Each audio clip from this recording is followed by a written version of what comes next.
Just outside Mississippi State University, geologists Jonathan Layard and Tim Palmer were conducting a routine survey of the local dirt. As they dug into the muddy sediment to map the subsurface, they started finding marine shells. That is an odd detail, considering Starkville is currently almost 300 miles from the nearest ocean. Curious?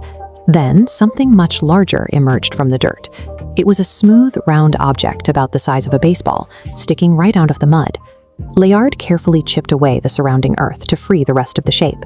When he finally pulled it loose, the researchers realized they were holding a massive fossilized vertebra measuring over 7 inches across.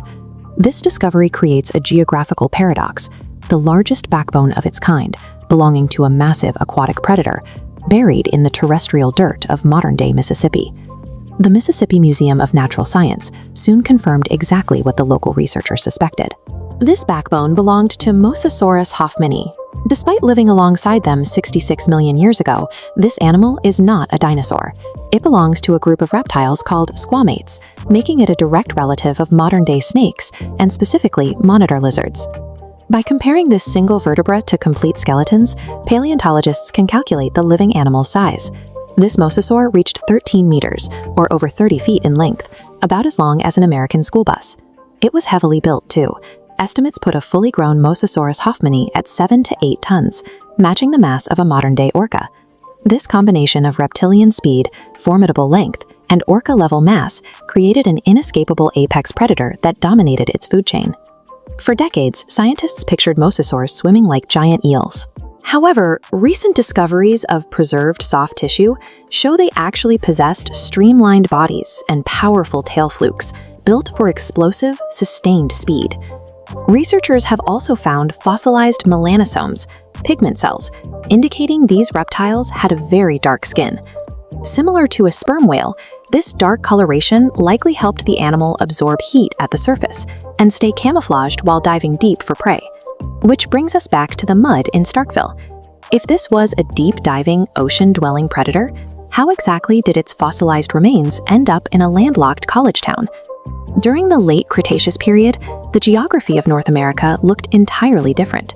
A vast, warm, shallow body of water called the Western Interior Seaway split the continent right down the middle.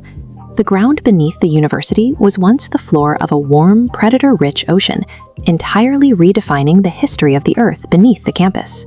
The history of finding these sea monsters goes back much further than this recent dig in the American South.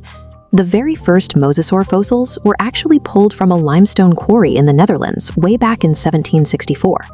To put that timeline in perspective, scientists were trying to figure out what these giant skulls belonged to nearly 80 years before the word dinosaur was even invented. Since then, we've learned that Mosasaurus hoffmannii and its relatives were a truly global phenomenon. Their fossils have been excavated all over the world, with discovery sites spanning from North America to the coasts of Antarctica. Jonathan Layard and Tim Palmer's recent excavation adds a crucial new data point to that map. It cements Mississippi's growing reputation as a major hotspot for uncovering the ancient marine world. Today, that massive vertebra sits in MSU's Dunn-Seiler Museum. It stands as a quiet, heavy piece of evidence that the completely ordinary ground we walk on is actually the graveyard of an ancient sea, and that enormous predators once swam in the exact space where we now stand.